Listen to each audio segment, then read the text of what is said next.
तखतगढ़ कस्बे के पालरली प्याऊ के पास प्रजापिता ब्रह्मकुमारी ईश्वरीय विश्वविद्यालय शाखा प्रांगण में आयोजित 7 दिवसीय श्रीमद् भागवत गीता के 70 सर का वचन बड़े धूमधाम से संपन्न हुआ।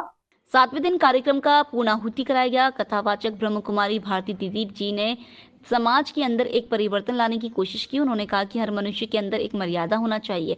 पहले ध्यान, फिर स्नान, फिर सत्संग। यह मनुष्य जीवन में बहुत जरूरी है। सत्संग बिना जीवन अधूरा है। काम, क्रोध, लोभ, मोह, अहंकार यह नरक का द्वार है।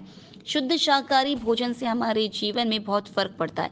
शुद्ध चिंतन से बनाया हुआ भोजन और भगवान को स्वीकार कराया हुआ भोजन प्रसाद है। लेकिन माताओं में वह संस्कार नहीं रहा। रसोई को किचन बना दिया है। किचन माना किच किच करके भोजन बनाने वाले, किच किच करके भोजन बनाने से प्रसाद नहीं बनता है। श्रीमद् भागवत गीता में 3रा अध्याय 13वां श्लोक में भगवान ने कहा कि जो भगवान को अर्पित करके भजन स्वीकार करते हैं वह प्रसाद है। भगवान को स्वीकार करके भोजन बनाने से फायदा है कि भजन अमृत बन जाएगा। तड़प तड़प करके शरीर नहीं छोड़ेंगे। भगवान को रोज प्रसाद चढ़ाएंगे, भगवान को भोग लगाएंगे तो खाने पीने की कभी कमी नहीं होगी। भोजन का असर भी मन के ऊपर पड़ता है। इसलिए देखो आज समाज में कितनी टेंशन है। कहावत है, बेटी फंस गई, यह फैशन में बेटा फंस गया है। व्यसन में अब माता पिता दोनों हैं टेंशन में।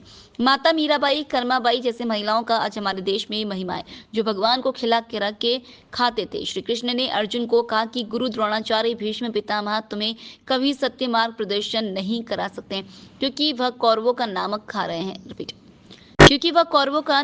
हैं। तो भोजन का असर हमारे मन के ऊपर नहीं, जीवन के ऊपर पड़ता है।